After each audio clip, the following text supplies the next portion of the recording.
I am certain that energy is real, and I am certain that we have spirits. One thing that I've gathered is if we do come from a spirit world, which we will return to after we die, and then return to Earth again, that the goal or the purpose is we cannot remember.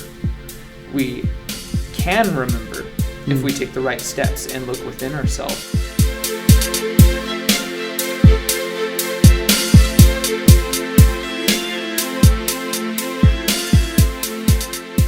All right, so we're doing the Free Thought Podcast.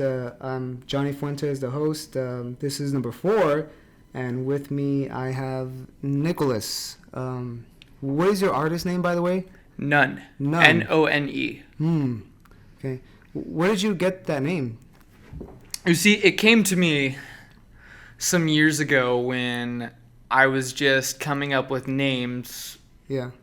I suppose to put down on music files online. Yeah.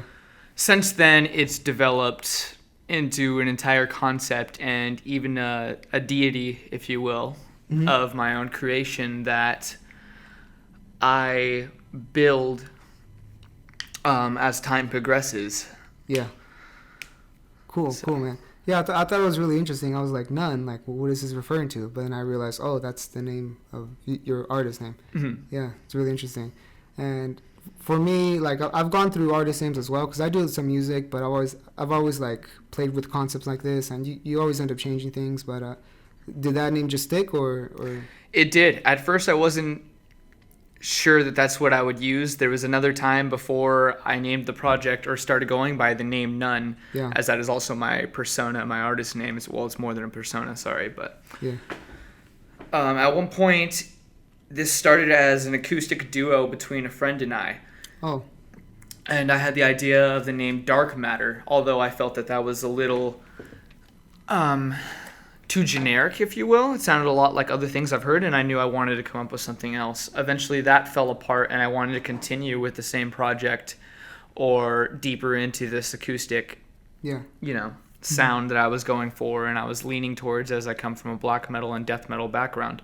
During some time is when I decided that None was the more suiting name for myself. Okay. Yeah, when did you get into black metal?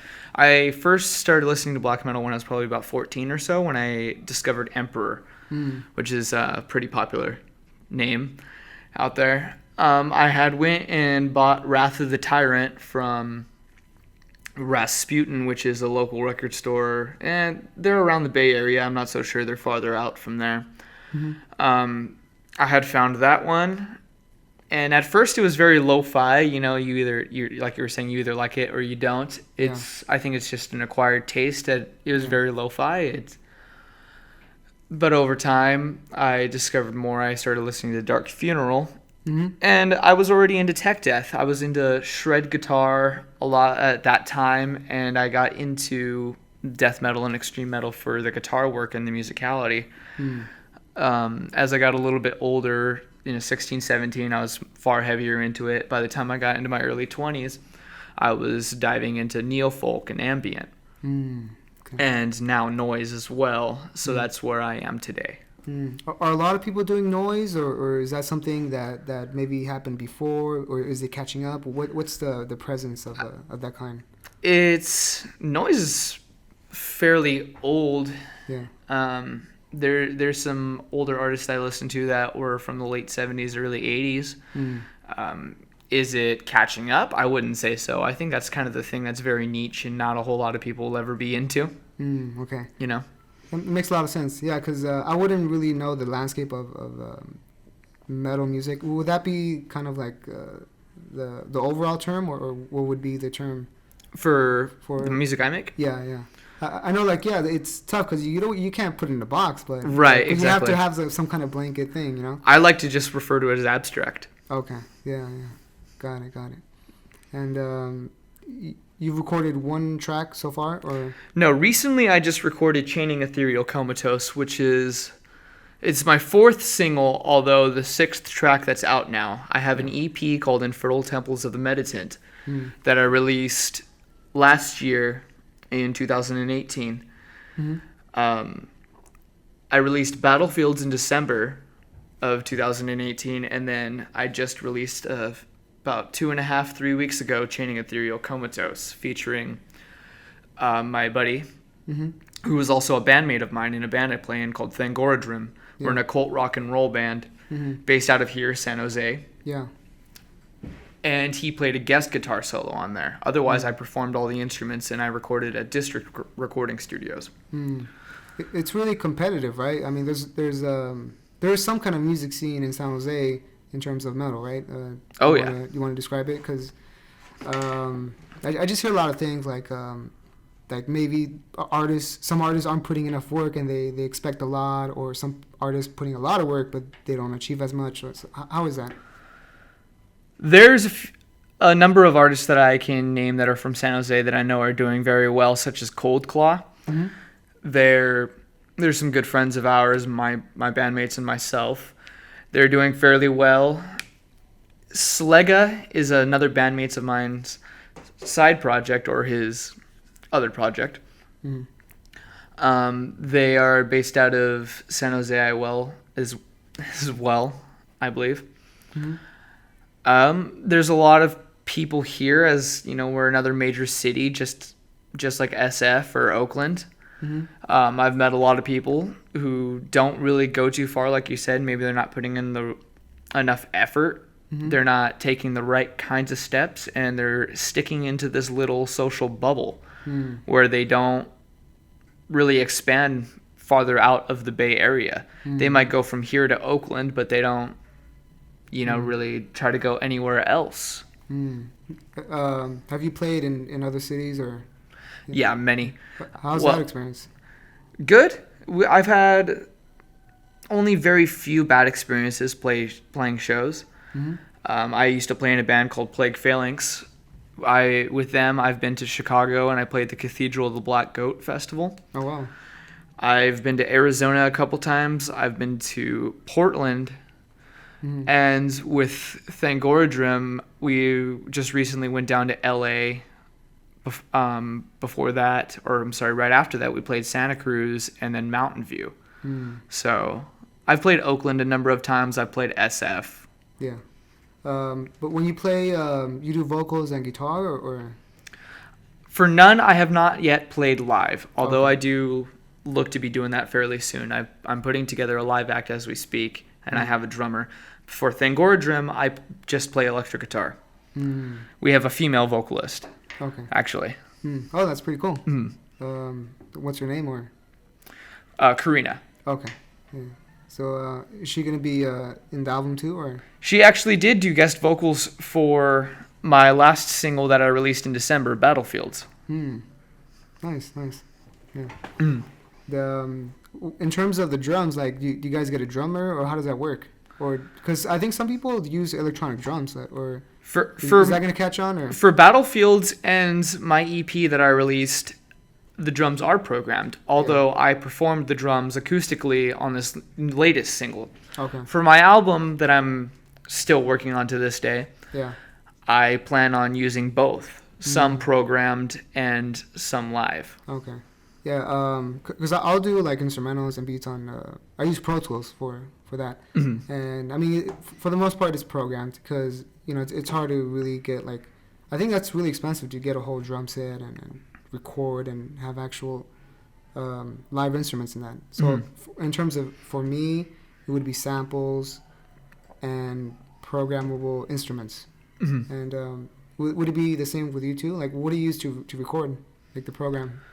It's been various since I recorded different places. The latest single, like I was mentioning earlier, I recorded at District Studios. We did record on Pro Tools. I brought my own acoustic, and I used a friend's acoustic just to layer different tones.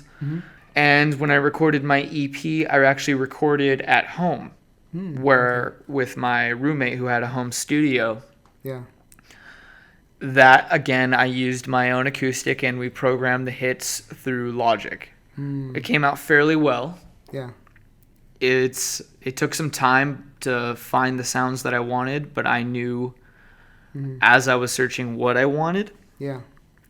Even if I couldn't necessarily describe it or say like, okay, I'm going to go to here and use this software. I'm going to use this plugin. But you know inside what you want it to sound like, and you know what feeling and image you're trying to convey to the listener. And that's what it's about, is finding that. And that's what I liked about the most recent single, that everything seems like to fit. Every sound has a purpose. There's a guitar, right? And then I think there's some cymbals, right? Yes. So like nothing seems out of place. And I could always tell with music. Sometimes I'll hear songs, or even with myself, like, oh, this seems out of place. It doesn't really belong there. And does it ever take a long time to find the right instrument or the right sound? For the EP, I definitely took some time to do so because I was programming the drums, and I've been doing the exact same thing with the album. It's taking some time for that reason. With this last one, no, I knew what I wanted, and it was recorded live. So I got the entire thing done within one day. Nice.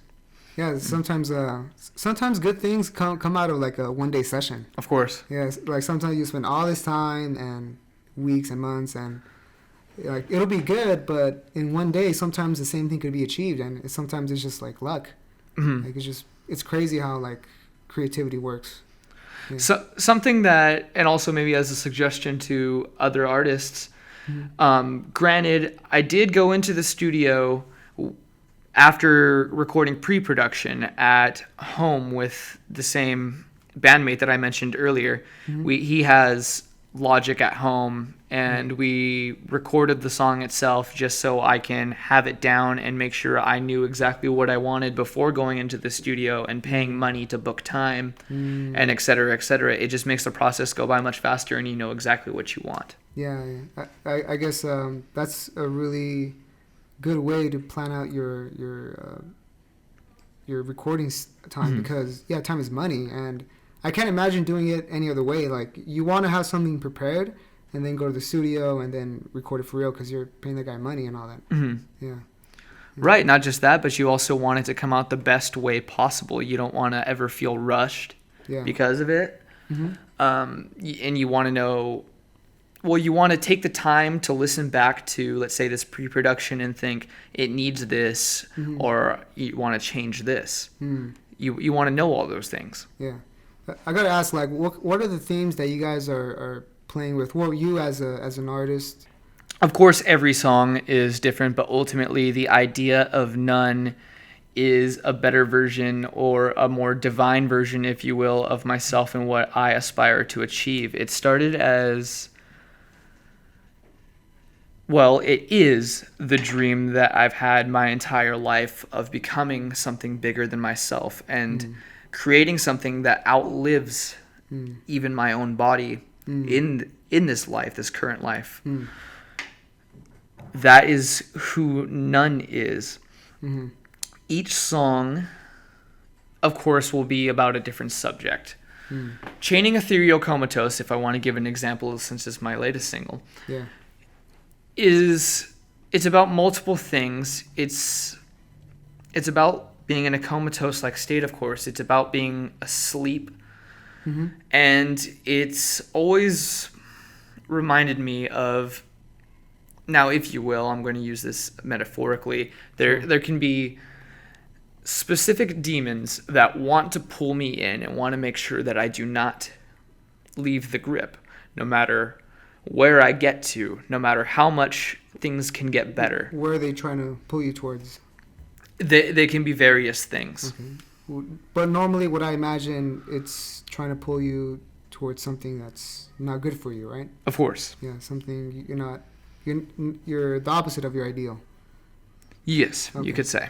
And that's metaphorically speaking, or because I think we all struggle with what we call demons, but I think psychologically, it's like we have these habits to do bad. Like, we're really self-destructive, right?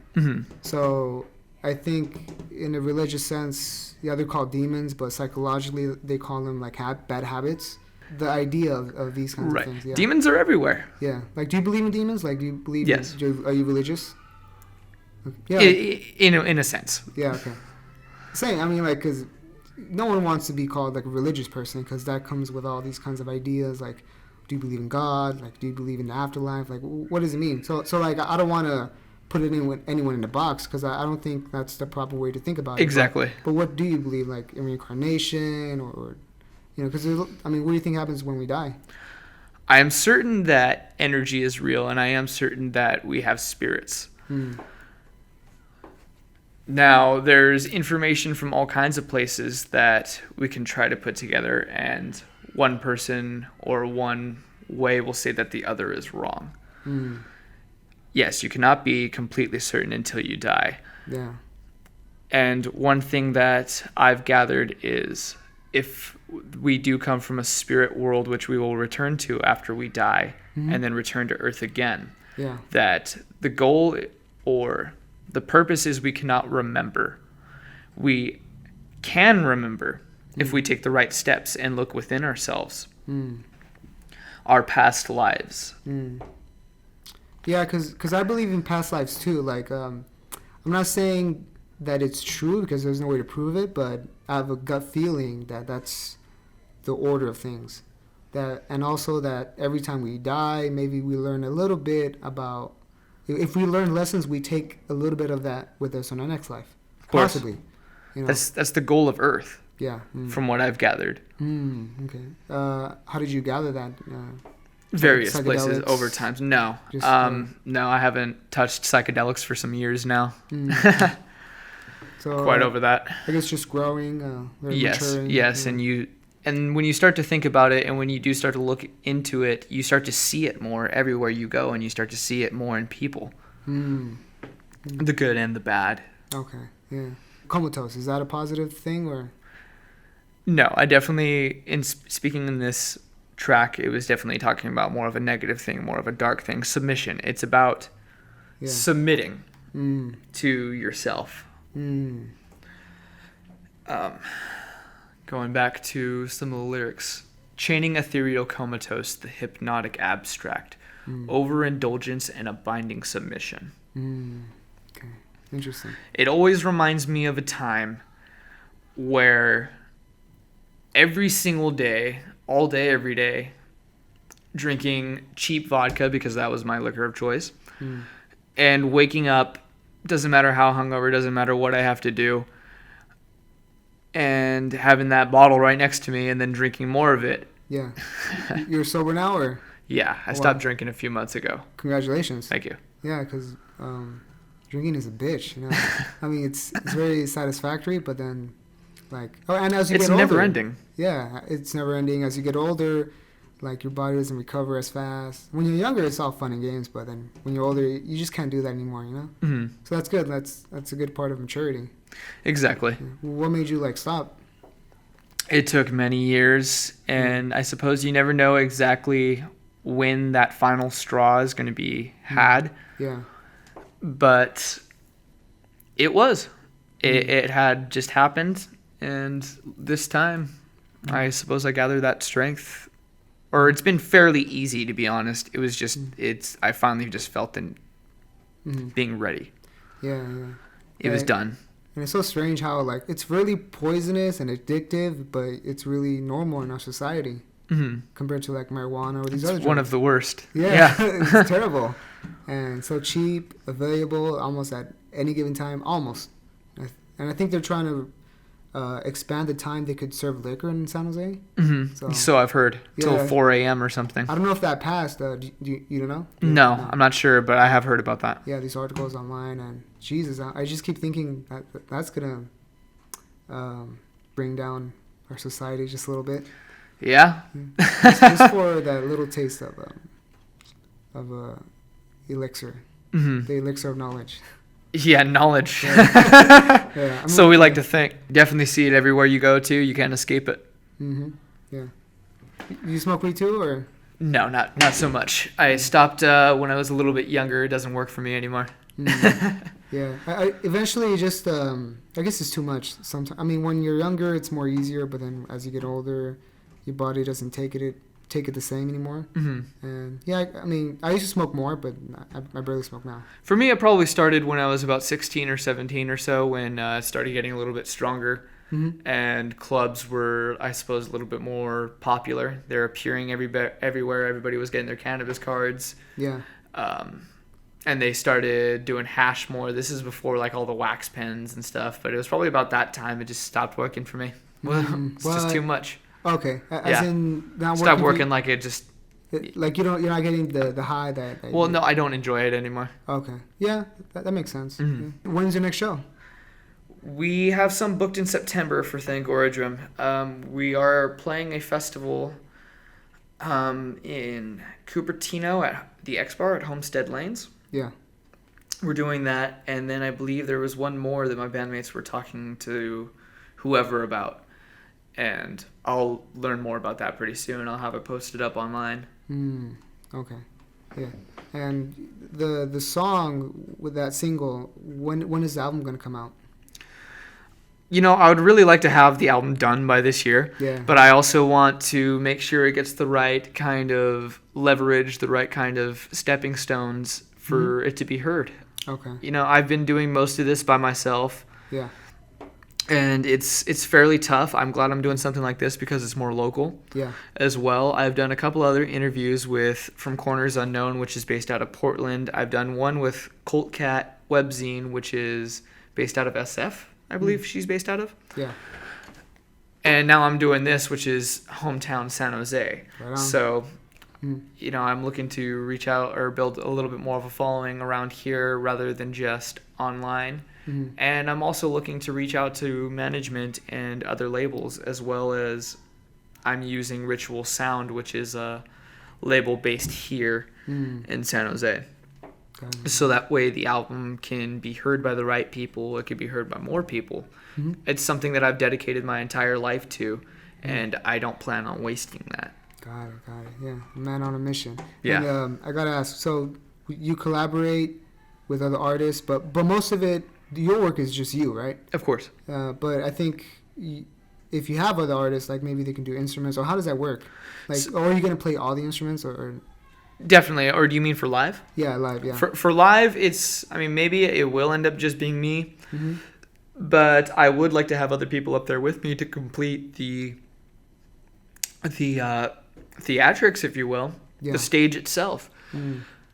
It's always nicer to have other people up there. It makes it sound more full, of course. I don't want to just be up there playing acoustic guitar and doing vocals and be playing to a backing track, because it will be less live. You lose out on some of the live experience, and if I play without the backing track and it is just me, again, you lose out on some of the live experience. It's not full. So I do want to make sure I have other people up there with me. As far as recording, yes, I have collaborated, at least to some degree, with others. I've had Blood Crown is the name she likes to go by, do guest vocals on Battlefields, and I had SKB do a guest guitar solo on Chaining. The EP is just myself, and this coming up album will also just be myself. Okay. Nice. Okay. I think, any other last things you want to say? Thank you for having me. This On Free Thought project. Again, I'm glad to be doing something local around here. You can all look up None online, none.bandcamp.com. You can look me up on Facebook and Instagram under None Abstract. Thank you, Johnny Fuentes. Thank you for coming over. And I wish you the best. Thank you very much. Right. Take care. You too.